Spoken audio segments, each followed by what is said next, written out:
My name is Harry. I'm from London. Meghan Markle here.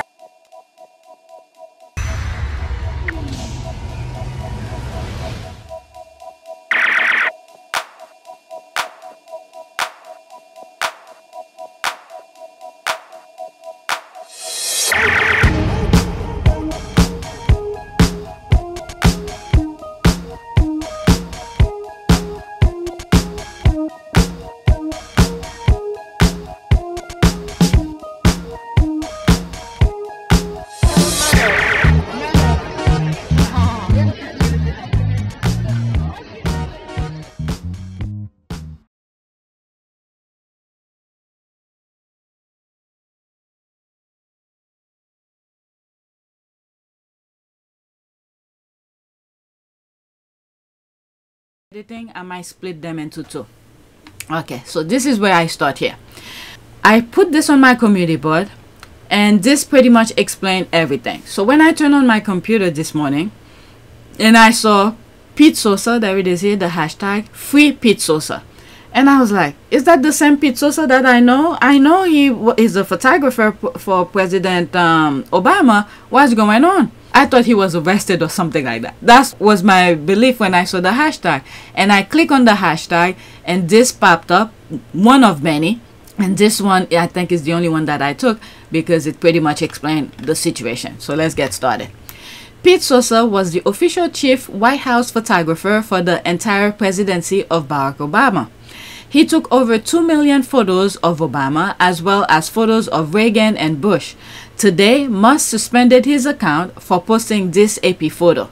Free speech, there's the word here. Free Pete Souza. Alright, so this is what he had tweeted, and then people already took screenshot of it. That's what's good with YouTube. I'm saying YouTube. With social media. When they see something interesting, they quickly take a screenshot of it. So there it is here, Pete Souza. AP photo this morning. Look closely at his ear that was hit by a bullet from AR-15 assault rifle. Okay, there's the date here, July 27, 2024 AM. There's the ID here. Okay, to show this is original. Remember what happened with William and Kate pictures, the Photoshop thing? When AP asked for the ID or the original photos, they can't. And then with these information, I don't know how they call this information. Even on your phone, when you take a picture, there's a stamp in the background that says when, and probably some what's the word they use for GPS or location or something like that. So it tends to do all of this. So he already put it to document it. His ear has nothing. Okay, I'll zoom in when I'm editing. There's nothing. This is the ear that supposedly had a bullet. I was trying to avoid talking about it, but whatever. Okay, let me read this here, but this is okay. You could read that yourself because there's some stuff here. So that's pretty much it. There's more comment. I don't want to go too much into it. Pretty much the Pete Souza, who is a photographer, took this picture, put it on Twitter, and then Elon Musk suspend his Twitter account. Okay, so his ear is fine. There's nothing. There's nothing. So they were going with a narrative. I don't know. I don't follow them. When I see that stuff, I block them or I move on. I don't know what his policy. Well, we do know. I'm sorry. Let me take it back. We do know. Project 25. That's it. It's Project 25. And I was going to say, I don't know what his policies are, what he's going to talk about, what he planned for the U.S. in terms that will help the country. But yeah, I already know. It's Project 25. I take it back. All right. Next tweet. All right, so this is Brian Tyler Cohen. He has a YouTube channel. If you are in the US and you want to know what's going on, because pretty much mainstream media in the US is pretty much a version of what's going on in the UK. Okay, so citizen like Brian Tyler Cohen, and I believe he has a Spanish version as well, YouTube channel or what. I remember when he was trying to promote his Spanish version of YouTube or whatever platform he was doing, he was promoting it. And I think I had put it on my community board. Go through it. I think I did. Trying to help him. So Citizen, after mainstream media is trying to black out the citizen of the United States, people like him and Midas Touch YouTube channel created, I don't know how long they've been there, but since Trump, people are starting to talk and put their version of understanding about the law and what was going on, how it's affecting regular people. So regular people who knows, like Midas Touch, I believe majority of them are lawyers, professionals, so they know what they're talking about, not like me who give my opinion here and there. So I really recommend you guys to listen to them, because they are more in tune with the law and how they could describe in full details what can be done, what cannot be done. Okay, again, regular citizen went out of their way to create their own platform to inform the people, since the mainstream media have already been bought by the riches, you know, like the Murdoch with Fox, just blind people with stupidity. Okay, bend the truth, like what's this guy, woman, Bojo's sister said, you know, to turn news like entertainment or something like that.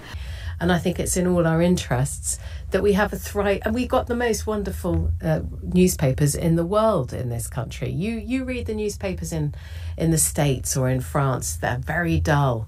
They're not entertaining at all. Okay, so these are the people who's putting the truth out there. So I truly recommend you guys to check his channel. And if you, I'm not gonna tell you to subscribe, because people change. Many times I recommend channels, later on they turn into something completely different.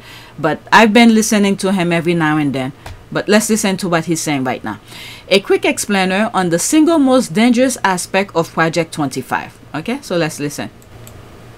Okay, there's obviously a lot that scares me about Project 2025, but nothing more than this. A major component of that plan is Trump reinstating what's called Schedule F. So you likely have no idea what I'm talking about. It's an executive order that Trump tried passing once in October of 2020. It would reclassify hundreds of thousands of career civil servants who currently populate the government, people who work at the DOJ, FBI, IRS, FCC, as political appointees. So right now, a president can only replace about 4,000 people in the government when they take office. Trump wants to expand that to almost everyone. This would mean hundreds of thousands of experts in their fields could be replaced by absolute loyalists to Trump. Think about what a lawless president could do if, for example, the DOJ is staffed not with career prosecutors whose loyalty is to the law, but political appointees whose loyalty is to Trump.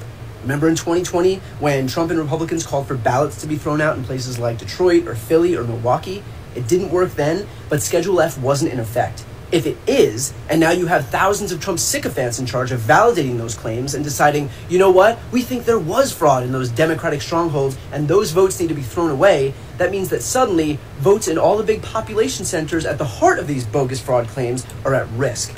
In short, with that kind of power, it means Democrats quite literally never win another election again. What happened in 2020 was them testing the fence to see where it was weakest, and they fixed the stuff that didn't go in their favor. This plan wouldn't be the first steps toward autocracy, it would be autocracy, full stop. So when we warn about Trump and Project 2025 and say that it will fundamentally alter our democracy, do not doubt it. This is the warning, and we won't get another one. Okay, so if you guys go back to PYTE, right after the 2020 election, some of the things that I was seeing, some of the things that I've said, we were in a pause or a life support. Now, I was fully aware this one is the main one, otherwise we're going back. So I hope people pay attention, and I even told you guys who help put democracy in a life support. I say African Americans, most women in particular, and Hispanics, and other minorities like Native Americans and some smaller groups. So we are in a life support right now, and I hope people wake up, and there have been a lot. Alright, and that came to mind with this, I don't want to put it because he's cursed too much when I'm put it, I have to do too much to beep out his word, but he was telling the truth about white women, and I think they're waking up. I think they're waking up because now they're attacking them too. What is it with Roe versus Wade overturned? Some of them have been the end of part of that, some probably already lost their life, and there are some that I'm aware of that you know, they lost the baby, but they almost lost their life, and some of them cannot have kids anymore because of Roe versus Wade was overturned. Okay, so let me read what's there. This is an ad. Okay, I used to watch you back when I was against Trump from 2016 to 2020. Then I awakening to reality. I love how liberals are still trying to make Project 25 a thing. But it is! Trump literally, I'm the one who's not sharing it. He literally said what he said. He said all Christians supposed to vote for him. This will be the last time. They don't have to vote again. What does that tell you? Okay, it's good thing Project 25 is an actual policy, let alone a law. So they're waking up now. Okay, so that's that. Let's go to the next one. Now we are into Kamala Harris, some stuff that's happening. I hope I didn't skip anything. Alright, so there's this here. Last night, thousands of black gay men convened to fundraise and organize for Kamala Harris. Here she is years ago talking about the disparities in the LGBT community between black and white gay men. Alright, 2 minutes and 18 seconds. And know that black gay men like myself made up and accounted for the most new HIV cases every year. I felt like my education failed me. Majority of millennials and Gen Z did receive a comprehensive sex education that sets us up for success, and it's even worse for marginalized subcommunities. Yeah. If elected, what will you do to combat the rate of HIV diagnosis in the communities that are most impacted, like mine? That's right, Thomas. Okay. Thank you. Okay, I'm assuming this was, it was posted the 26th, July 26, 2024. I'm assuming it when she was running for election back then. I think the 20, did he say it? 2020. Last night, thousands of black gay men convened to fundraise, organize for Kamala Harris. Here she is years ago. So this is back then. I assume that was when she was running for president the first time. So this is what I think this is. But anyway, let's listen. For your courage, and you know, you're right. I mean, black men, gay black men are twice as likely to contract HIV and AIDS. In fact, one of the issues also that is relevant to this point is the affordability of medications such as PrEP, which is extremely expensive. And so I actually have been a leader in the United States Senate to say that it should be covered by insurance, and money should not be the barrier to access to PrEP, which is obviously a life-saving. There it is here. There's the date, 2020. So that was during the 2020 election. Okay, but let's continue. Drug, but you know, I'll also tell you, I have sat by the bedside of, I mean, what turned out to be the deathbed of friends, dear friends who have died from AIDS. In fact, my first campaign manager, when I ran for district attorney of San Francisco, his name is Jim Rivaldo. His name was Jim Rivaldo. He was Harvey Milk's campaign manager. And an extraordinary person who always, you know, he would talk about, you know, Bayard, he would talk about everybody, about the coalition, right? And also he would always talk about the need to recognize that within the community, there are real hierarchies based on race and income. And we need to recognize and deal with that.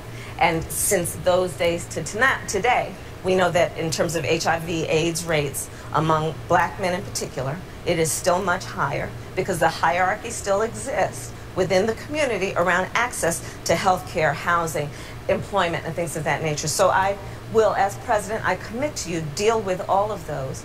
But also we need to deal with it in the context of having a commitment, which is my commitment, that within a generation we will end HIV/AIDS.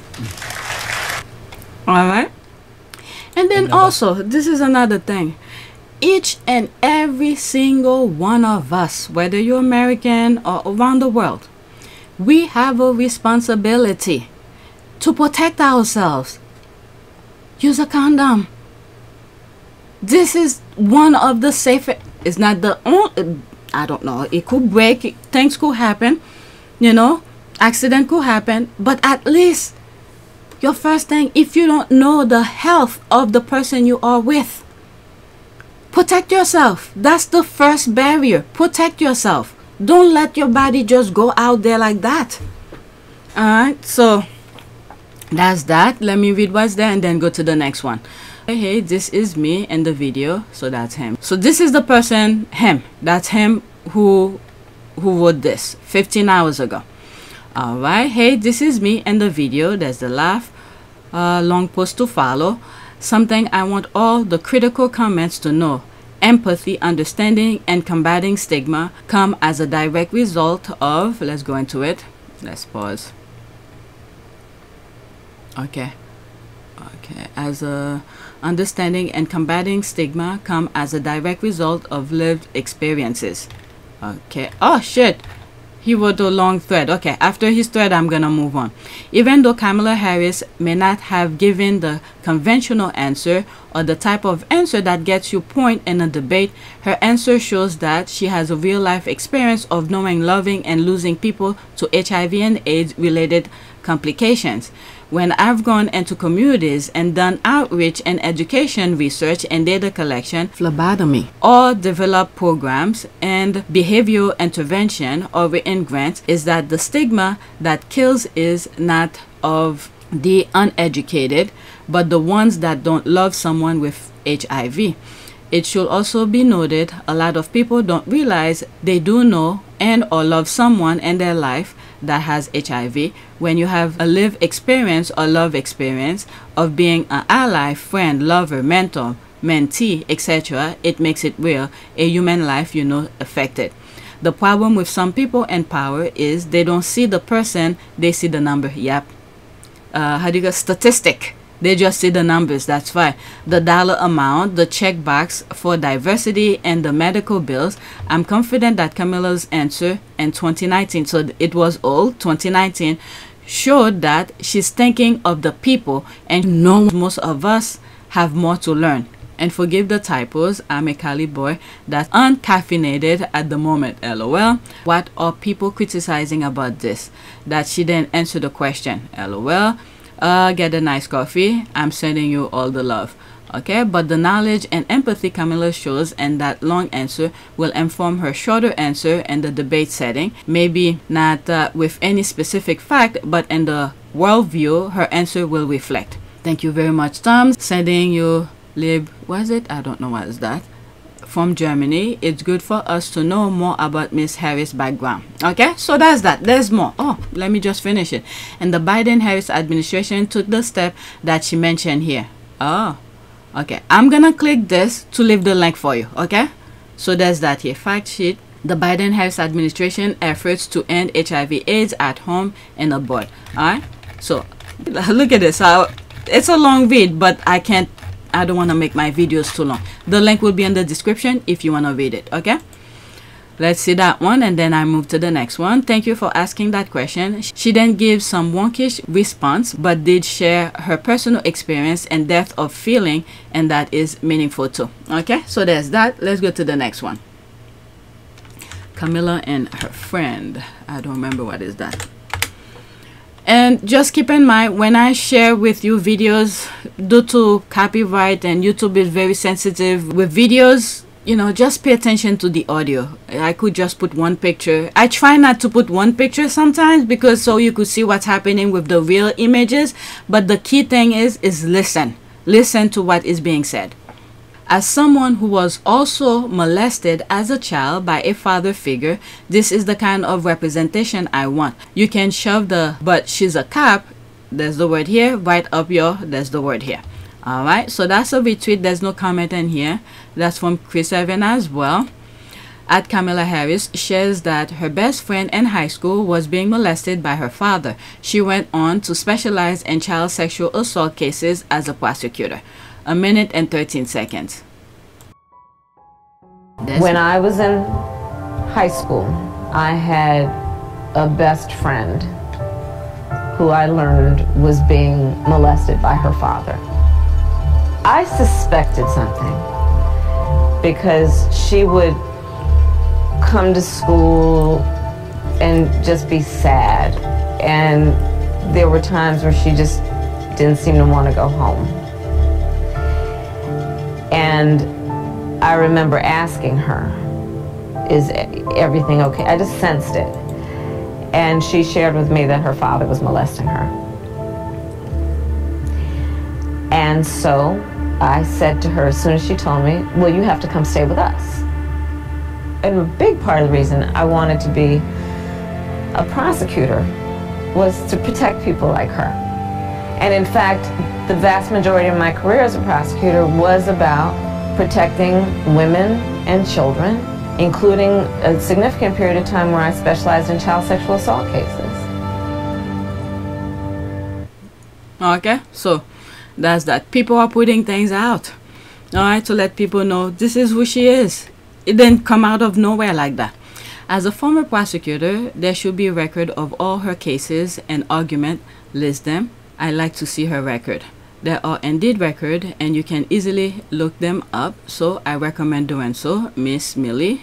All right. You know what's very interesting is that they're not even asking Trump any serious question. Things like this. What has he done to help advance Americans' lives? You know? But they let him spew stupidity every time he opened his mouth. Someone posted the video of her friend on TikTok. Very interesting. Let's see here. Let me pause. Oh, I'm telling you, things that you find in the comment section. Okay, check out Beijing Barry's video, TikTok. Okay, let's see here. Again, just listen. I will be putting screenshots. Oh, damn. I hope, because I'm not. Yeah, we were very close in high school as best friends, so I felt comfortable enough to finally tell her what I was going through. And her immediate reaction was, well, then you'll have to come and live with us. The same thing. Like, without even asking her mom. Although I knew her mom and knew she was like really, really nice and cool. And then she was like, yeah, she'll have to come stay with us. And they took me in, and I lived with them for the rest of high school. So how long did you live with them? Our what they call senior year here. Yeah, our last year of high school. Wow, I'm telling you, internet is something. All right, so that was from TikTok. Okay, wow. Okay, I have some of these will be on PYTE. I have a lot of tweets regarding this on PYTE. Okay, so this is what I was saying at the beginning of my videos. You need to subscribe to both of my channels. Okay, so I went back to this tweet here. She truly is perfect for going after Trump. She's even gonna win the Queer vote. LOL. She probably stole that from someone too. But there's that video, the other person who pretty much from TikTok who's telling the other side of it. Okay. And she failed to prosecute priests of the Catholic Church in San Francisco for molesting young boys. I don't know. All of a sudden you want her to resolve everything. Okay, did she just target young black men in her spare time? Oh God. Okay, so there's the rest here. You see what's on the screen. You guys could continue, but reading it. Next tweet. Alright, so there's that here. I love how she listens intently and has a full intentional conversation. Many politicians wouldn't take the time to engage a 10-year-old like this. Alright, so let me go into it. Hopefully it's got bigger. A 10-year-old asked Kamala Harris what her favorite tacos were. Okay, 58 seconds. Let's listen.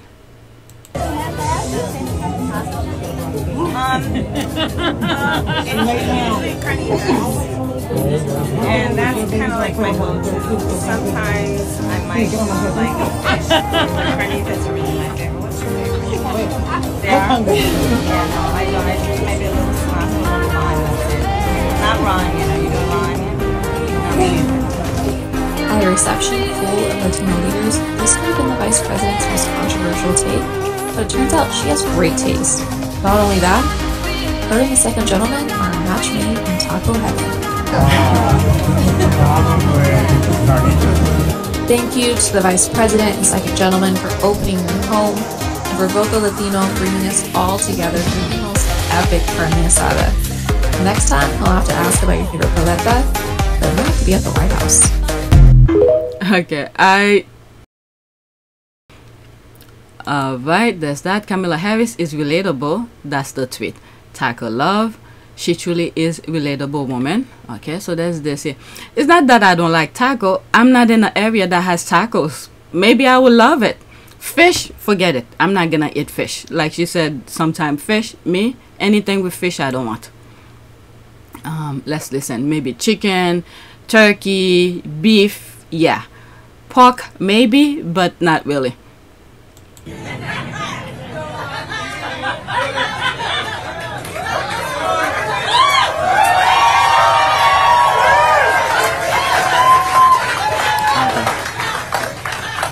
Okay, so that's that. Kamala Harris, I like Canitas tacos, Hispanic community. That's it. She gets us. Okay, let me look it up because I don't know anything about tacos. I know it's something they put together with some. Oh, this I need to get to it. I searched this up. Something I'm gonna share with you. Let's see here. Yeah, I definitely will eat that, but not. I'm not in an area that has it. I'm pretty sure I will probably love it. Yeah, I think I will. Anything with avocado, definitely. Chicken, other things, yeah, definitely. Fish, I'm out. Yeah, something like this, I probably will eat that. Yes. But I don't know the names. I don't want to pretend like I know. I don't know the names. You put this together. I know burritos. Sometimes I put, maybe it's the same thing. I don't know. Let me not get the community come after me. Burritos, sometimes I will buy a wrap and then put, you know, rice, chicken, avocados, you know, cilantro, something like this, and wrap it up and eat it. Okay, back to Twitter. We're done with this. Let's go to the next one. This one is a TikTok video. Let me pause. So now some women are coming out. White women are coming out to realize we are not, you know, African American are not the problem. They actually are sleeping with the enemies. White women are sleeping with the enemies because they want full control and power and everything, and then they make you believe God sent from heaven or something like that, and then point out everybody else are bad. Meanwhile, you are part of their crosshair for them to manipulate you.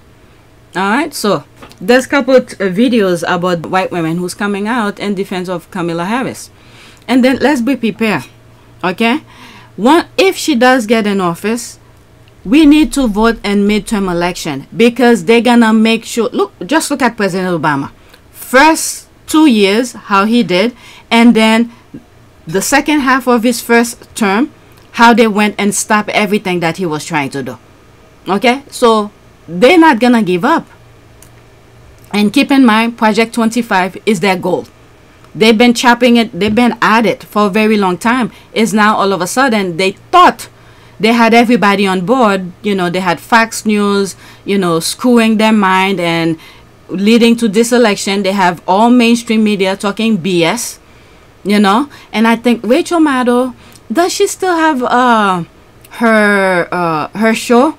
Occasionally she hop on to the show, but I think because the direction, in my humble opinion, I don't have cable, the direction the station was leading, she didn't want to be part of it. Let me see. Is Rachel Maddow still have? Let's look it up. Let me pause. Okay, so there it is here. My question here, does Rachel Maddow still have a show on MSNBC? Rachel Maddow Show, also abbreviated TRMS, is an American news television program that airs on MSNBC, running in the 9 p.m. Eastern time slot Monday evenings. So is she only on Monday evening? Okay, does Rachel Maddow Show Mondays? Let's see here. The Rachel Maddow Show, there's that, is an American news program. Okay, give you the same thing. Looks like it's only on Monday. So I think she scaled down her schedule, and I think she has like a podcast where she talks what she wants to talk about, because I think MSNBC probably didn't want her to talk about certain things, so she created her own thing. This is how you do it. I mean, throughout her time doing all those TV shows, writing books, I'm sure she saved some money, but it seems like in the UK, money can never be enough. You have a platform, you already know people will follow you, but instead you degrade yourself to write BS when you could easily branch out and do your own thing. You could still write for them, I don't know, depending on what it is, but create your own thing. Okay, so let's get back to this. Alright, DEI means twice as qualified. I forgot the whole point why I brought Rachel Maddow. Pretty much white women see the light. They see that they can't keep on voting against their best interests. Okay, and they have a perfect candidate to help, you know, change the country. And Trump's agenda, they're not part of it.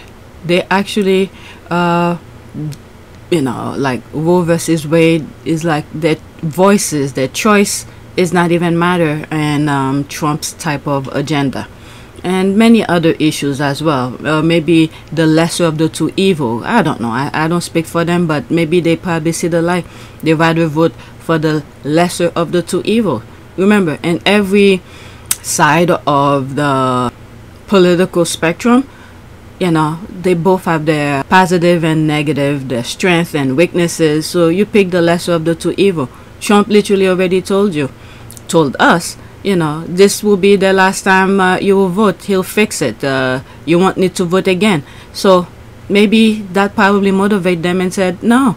And the other thing that I said already, Roe versus Wade, where women don't have a choice over their own body. They don't have a voice to control their own body. They want to control it for you. But so they're picking the lesser of the two evil. Okay, there's the fire bullseye.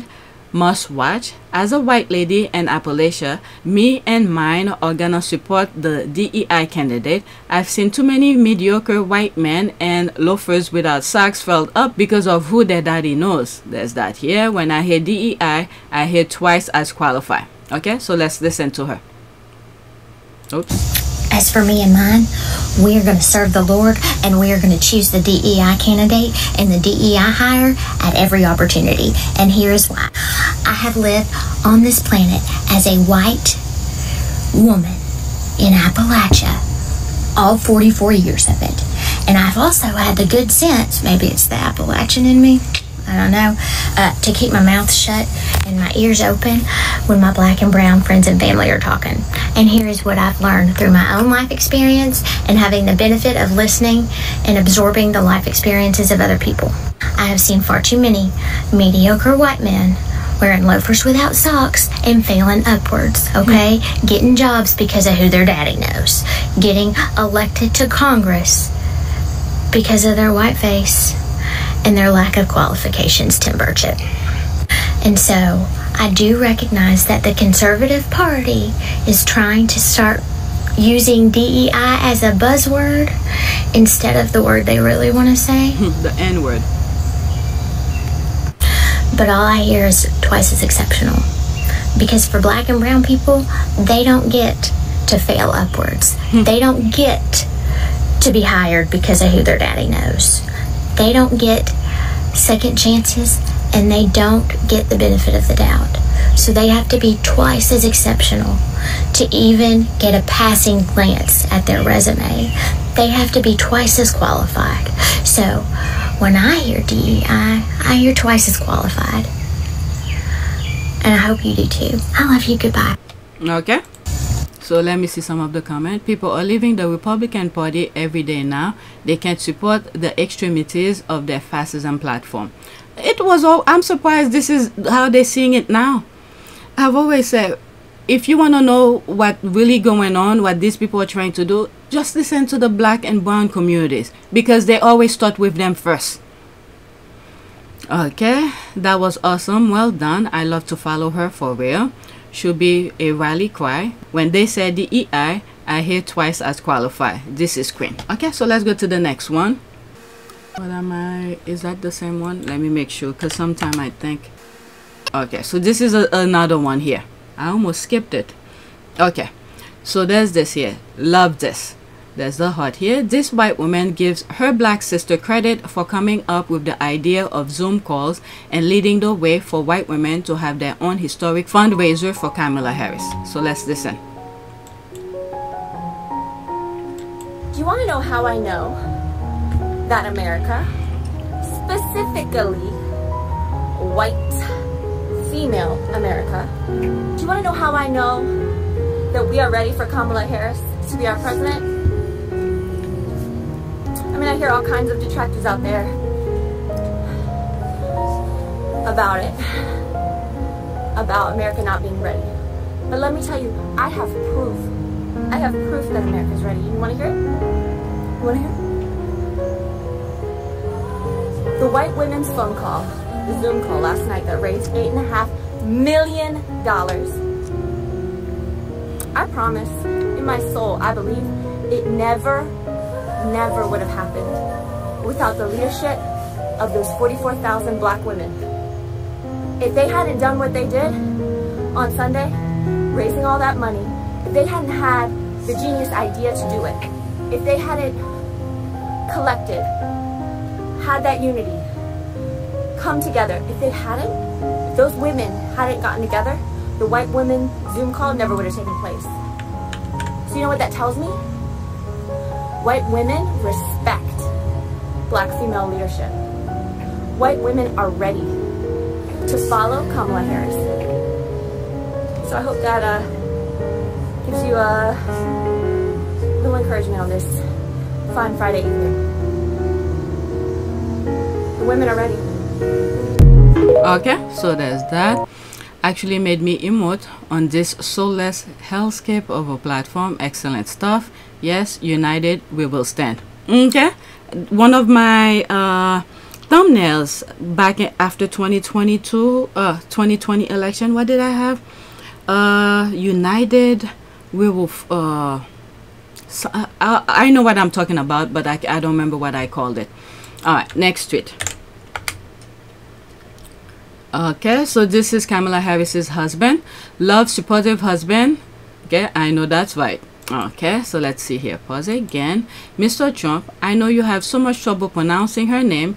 Here's the good news. After the election, you can just call her Madam President. Says second gentleman Doug Hemoff and Stevens Point, Wisconsin. Okay, so there's that. Let me end with this, Mr. Trump. I know you have so much trouble pronouncing her name. But here's the good news. After the election, you can just call her Madam President. Let me end with this. Alright, so let's see this here. Says the guy who's getting slappy. 500. She's like, oh, please. They're always writing some BS. This is the key point that they have. The same BS you hear in the UK.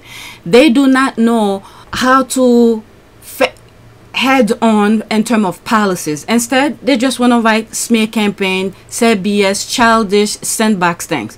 Okay, I always make sure I pronounce it correctly by remembering that it is hard C like communist. Okay, so let's that. Let's go to the next one. So this one is very interesting. Now, when I started reading this, California Penal Code, and this is where this comes from. Alright, this is the background of the next video that I'm about to share with you. So let's look into this. California's Penal Code is a collection of state laws that define criminal offenses and their penalties and establish the state's criminal procedures. It's the foundation for most criminal law in California, including criminal procedures, penal institution, and sentence execution. The code is made up of hundreds of sections and is organized into 6 parts. Crime and punishment, there's the section here. Criminal procedures, there's the section. Imprisonment and the death penalty, there's the section. Prevention of crimes and apprehension of criminals, there's the section. Peace officers memorial, there's the section. Control of deadly weapons, there's the other section. So this is what California Penal Code consists of. These 6 sections, and then there's other subsection within each one of them. Alright, so let's read that. Because I don't know it, so that's why I had to look it up to share with you. The Penal Code covers a wide range of offenses, including theft, assault, sexual offenses, homicide, and fraud. It also covers topics such as criminal record dissemination, criminal offender record information, and the duties of the Bureau of Criminal Statistics. The Penal Code was originally enacted in 1872 and has been amended and revised throughout California's history. The state legislature passes bills to change the code, and the governor officially signs the updated version into law. New laws and statutes are typically added each year, with changes mainly made to existing areas of the code. The 2021 softbound edition of the Penal Code was 3,361 pages long. Wow. So in other words, it usually amended and get added based on things, I guess, new crime, different type of crimes that have occurred, and they see that, you know, it needs to update it, so they keep on adding to it to make it you know, fit to certain things that might happen later on. Okay, so this is the background of it. There's more. Please go online and search for it more. So when this gentleman was talking about it, I had to look it up. All right, and I shared what I just shared with you. All right, so let's get this tweet started. Not only did she implement this, she meaning Kamala Harris, but it was included in the California Penal Code, recognized by the U.S. Department of Justice, models by other jurisdictions across the nation, and it still exists today. Kamala Harris. So let's listen to it. It's 2 minutes and 5 seconds. Around 2009, Kamala sat down with a group of us and said, you know, there's all these young people in these prisons, many of them for small things, but they just never stood a chance in life, and we're trying to get a program to get more of them released. And when you know what's really interesting with what he's saying here, because on Twitter, some of them I don't even bother sharing with you. People are saying, oh, she's putting black men in jail and all of that, and I think there was one I come across while I was doing one video, and I said, but if they're doing bad things, what was she supposed to do? Was it just because the person is black and supposed to let it be? Which is the way most white prosecutors tend to deal with certain things. When someone is white, they tend to go a little bit easier on them. Look, Trump, he's not even in jail after the amount of crime he had committed. But if someone does something wrong, they need to be prosecuted. All right, so I'm gonna start all over. All right. Around 2009, Kamala sat down with a group of us and said, you know, there's all these young people in these prisons, many of them for small things, but they just never stood a chance in life, and we're trying to get a program to get more of them released. And when they do get released, we need to find jobs for them, so they can not go back into the life they were living, or give them an opportunity so they understand that they can make it in life. You know, we have found this reentry program. At the minute, we have around 64,000 apprentices. 1 in 5 is a part of the reentry program. That's around 15,000. Kamala was on the ground floor of that. Okay, so there's that here, but Harris knows that second chances are meaningless without concrete support and opportunities. So Back on Track provides temporary housing, childcare, parenting support, anger management classes, money management training, even gym membership, as well as entry into program that can lead to decent paying jobs with real potential for upward mobility. For help providing all this, initially, she had zero public money. Wow.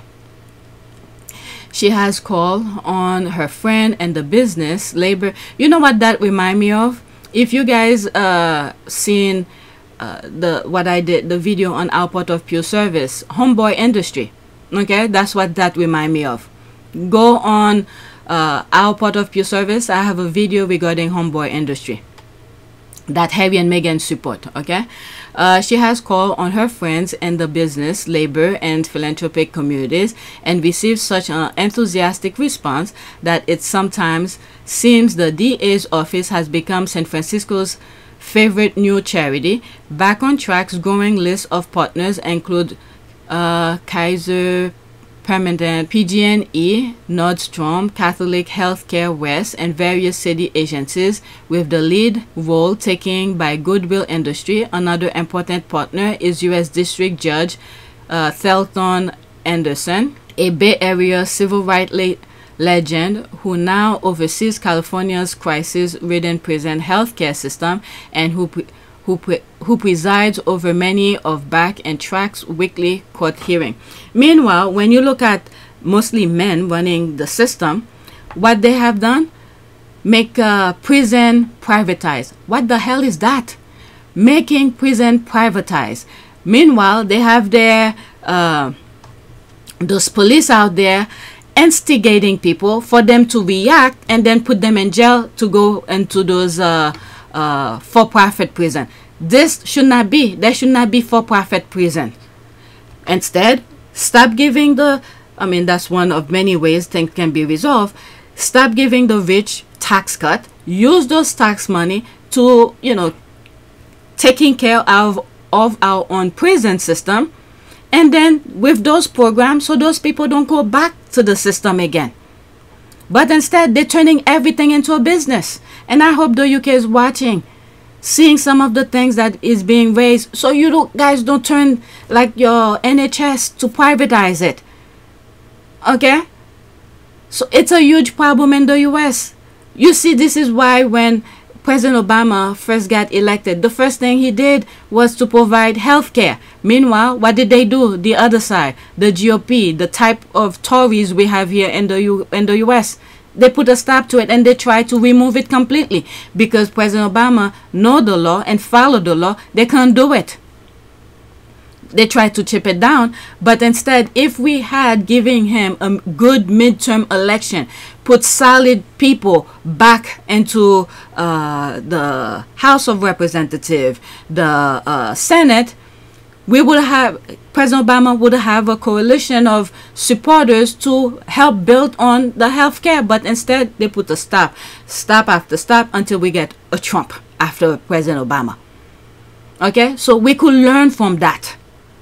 After this election, we need to remain vigilant and focused, because even though they don't win now, let's say if the GOP don't win now, you think they will stop? They will go circumnavigate around what the system is right now to start chopping down. So we need to stay vigilant, because once they're done with the brown and black communities, guess what? They're coming after you. Alright, so let's continue. So I read this. It's playing.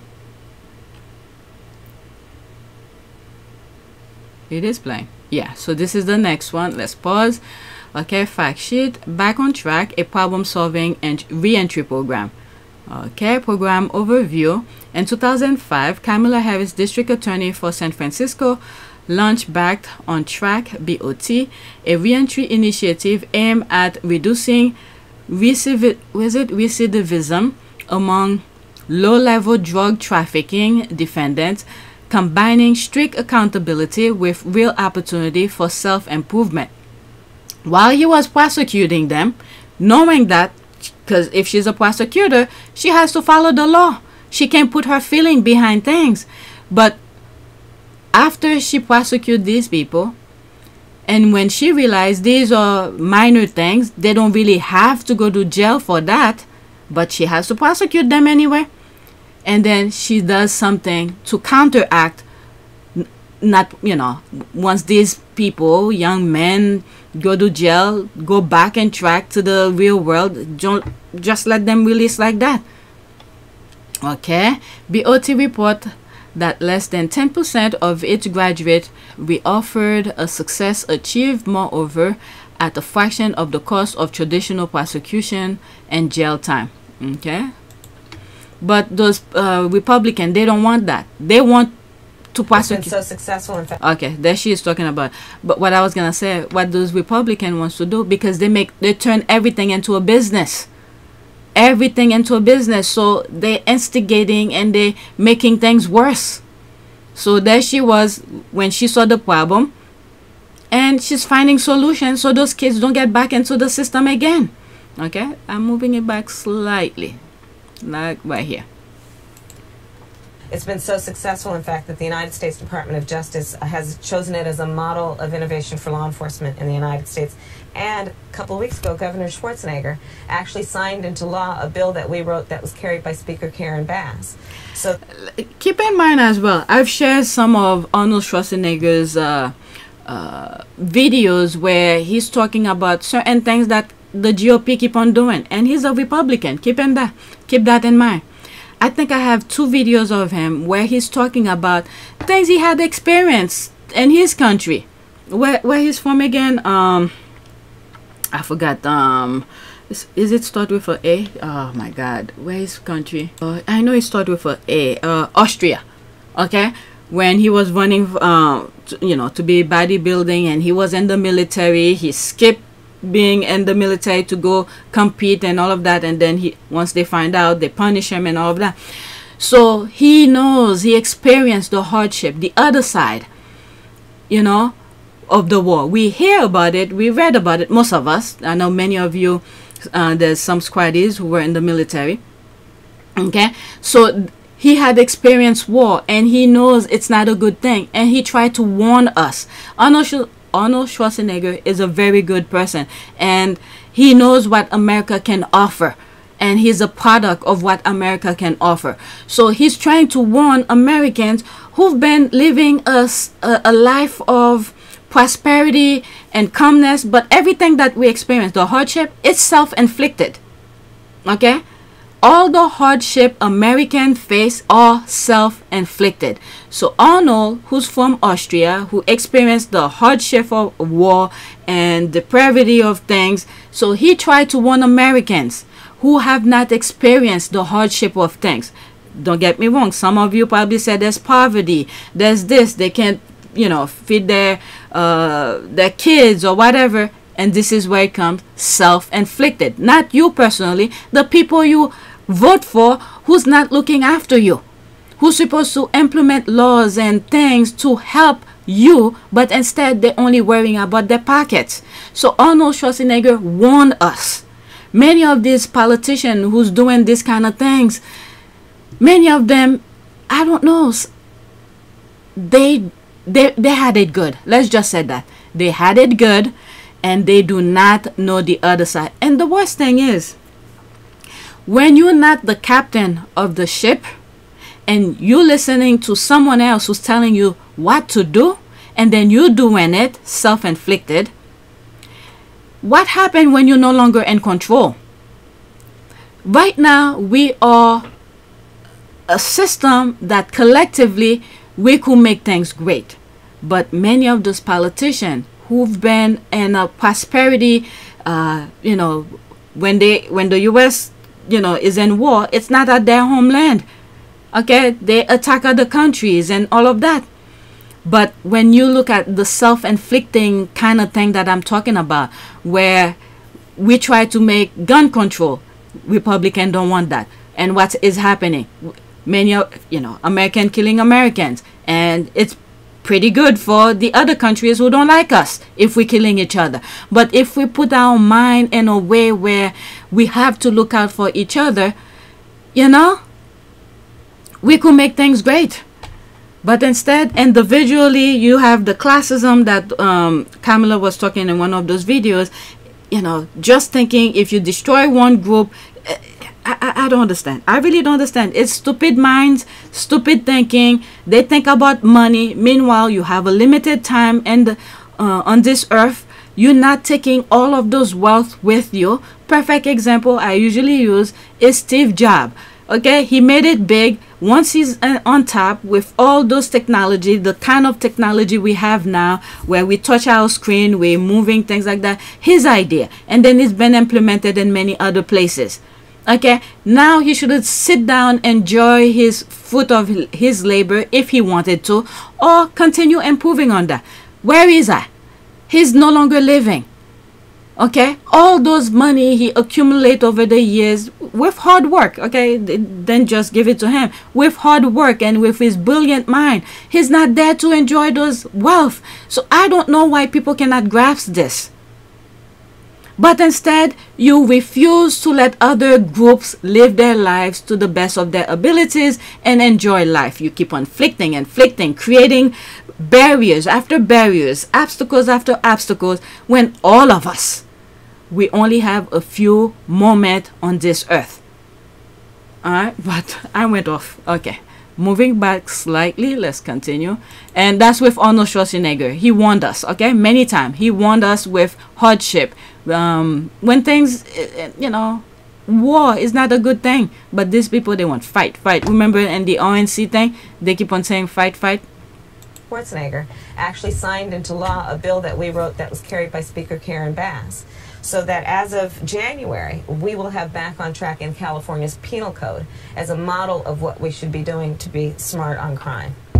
Oh, let me pause. I was drinking my coffee. Okay.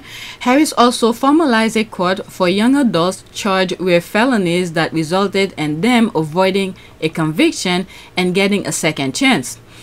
I mean, if you listen to those people who, obviously the Trump supporters, and saying Kamala is, you know, putting people in jail. Meanwhile, I mean, if you do something wrong, you have to be held accountable.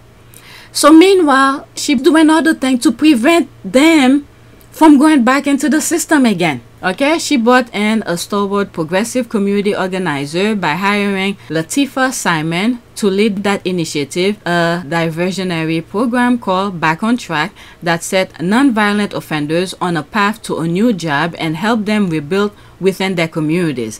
Back on Track still exists today and has been a pathway for many young adults to avoid the ravages of felony conviction or incarcerated. Okay, that's going to jail. Let's continue. Come on. Okay. In Baltimore, the Aim to Be More program is the model based on Back on Track. Yeah. And I know a success story. One of my good friends, Bruce, was facing 20 years, first-time offender, and he was able to get job training. He's home. He's trying to go to college. He has a girlfriend. He's living his life. He's a great kid. The venerable attorneys in that office, who, you know, mostly white men who had been there for years, who would high-five off of convictions, they detested the work that she was doing. Wow. Inside the office. They would laugh at our programs and call them Hug a Thug programs. Wow. Let's listen to the white man who's been in there. Instead of helping, they're mocking the program. This is the situation we live in. I could see in the future we might have another woman president. The other one had a chance to support the other one. Instead, she started the Tea Party thing. Never take the opportunity. Stupid. Living his life. He's a great kid. The venerable attorneys in that office, who, you know, mostly white men who had been there for years, who would high-five off of convictions, they detested the work that she was doing. Inside the office, they would laugh at our programs and call them Hug a Thug programs. Wow. Hug a Thug program. That's all they know, to mock. Okay, because she never implemented this. It was all smoke and mirrors to get elected. Then this guy just said it's been there. One of her, his friend, let's go back. Okay, like right here. After this, him. Okay. In Baltimore, the Aim to Be More program is the model based on Back on Track. Yeah. And I know a success story. One of my good friends, Bruce, was facing 20 years, first-time offender, and he was able to get job training. He's home. He's trying to go to college. He has a girlfriend. He's living his life. He's a great kid. The venerable okay, so there's an example of that. Okay, this one of your very best video, hope. Okay, there's that. Call it our friend. Okay, call it out friend. That's an ad. Alicia just got an introduction to Kiev receipt. Women keep their receipt. Lefties or conservative, my guess can. Okay. Okay, we need this in Florida desperately. Again, it reminded me of what's the other one? Homeboy Industry. This is so inspiring. Thank you for sharing. So many good things and great work. New programs go unreported. I mean, yeah, this is a good thing. It's not good for them because the main thing for these people is money. Okay, to prevent those young men to get back into the system, so the for-profit kind of jail and things like that, they're not making money, so they're not gonna be for it. Okay, media focuses on sensational negativity rather than reporting on positive change. Wow, I didn't know this. Yeah, many of us did not know. When you listen to that Boris Johnson's sister who sang in the UK, things need to be entertainment. When you look at the US and France, they're reporting on that entertainment. And then you see here, leading up to the election, it's nonsense after nonsense. They want sensational things. Meanwhile, many people will tune in if they're hearing real news, but people are tuning off. One of the reasons I don't have cable, because there was nothing positive to watch. Everything is, you know, stupidity. Very few shows I watch, I talk about it. Okay, so I shared that already. Let's see, not only did she implement this, but it was included in the California Penal Code recognized by U.S. Department of Justice, modeled by other jurisdictions across the nation, and it still exists today. Okay, I went over this. All right, looks like, oh, maybe I put it twice. I don't know. So this is my last one. Okay, this video is gonna turn into 2, so check part 1. Okay, I love that tune. All right. Melinda French Gate endorses Vice President Kamala Harris at a tune of $52 million.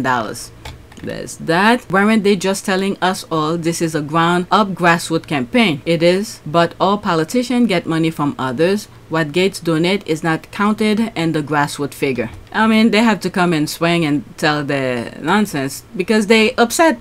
She's raising money. Is that exactly? And she's giving to PAC, not the campaign. Okay, I hadn't heard about the $52 million donation, but Melinda French Gate has committed $1 billion toward women's causes. Okay, I think there was something she did with, I've highlighted this before for something else. Let me click this. The link of this will be in the description. You guys could read it, okay? It's not a long read. Let's listen to that. And then I'm done. I'm like an hour and 30 minutes, so it's probably maybe 3 parts, 30-minute each. Because what she says to our country, she has believed in women's reproductive freedom from the beginning of her career, and that got rolled back under previous administrations. She knows what society is up against now. She's for paid family medical leave. She's for caregiving. Working Americans are struggling between their work and families and caring for an elderly person. She has always been outspoken on these topics, and I think she is a woman of our time. I value your perspective and your lens on the world. President Biden said that the soul of democracy is on the line. How do you feel about where we are headed with this upcoming election? I think we are now, there's a lot more energy and hope around the country. I talk to a lot of 20 and 30-somethings because I have young adults those ages. They are so excited finally about this election. And I think, and also what I think a candidate like she represents, endorsed Kamala Harris just a couple of days ago. Okay. Okay, check out mine. Okay, that's an ad. What is this here? Nice. So Kevin Klein endorses Kamala Harris. No surprise. Okay. Why she donated to the person that says they're going to tax the shit out of them. I mean, some people are not that selfish. She has enough. There's some people, you know, they satisfy. Okay, billionaires are bad. The hypocrisy is grotesque. So check this out. The link will be in the description. All right, so I'm done with what I came across for you guys. This probably gonna be 3 parts to it because I'm an hour and 34 minutes. Okay. So please take a moment to subscribe, like, and share. If you want to support this channel, there's a PayPal link and a Cash App link in the description. You could donate. Those who have donated, thank you. And we're fighting too. Now, I guess every now and then I'll share some politics videos with you. But if you subscribe to all 3 of my channels, our part of Pure Service, which focus on Harry and Meghan's work, where I talk mostly about Invictus and charity work that Harry and Meghan are doing, that's where you'll find it. And Pure YTE, my main channel. So since it's monetized now, because in 2023 it was demonetized, I make it mostly on positive things. Let's say there's Meghan in the Hampton, you will find it over there. Things a little bit lighter gossip. We're still talking about gossip, but still about Harry and Meghan. And this one, anything goes. Okay, so that's it. Thank you for watching, and check my shop. Spreadshop and Zazzle. On Zazzle, there are a lot of jigsaw puzzles and other things. I need to work on it. That's what I should be working on, but I'm making these videos. Alright, so or you could donate to my PayPal or Cash App, and the squaddies who still donating on my PayPal, I truly appreciate it. Okay, thank you so much. Some people don't like their names to be mentioned, so I'm just gonna keep it at that. You know who you are, and I appreciate it. Alright, that's it.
It is a great privilege to be with all of you today.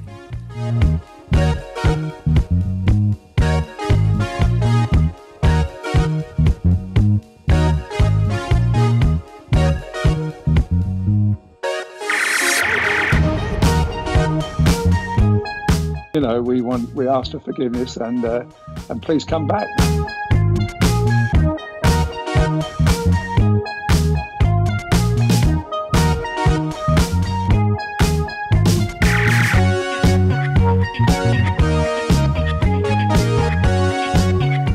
As you saw me find the love and happiness that I'd hoped for all my life.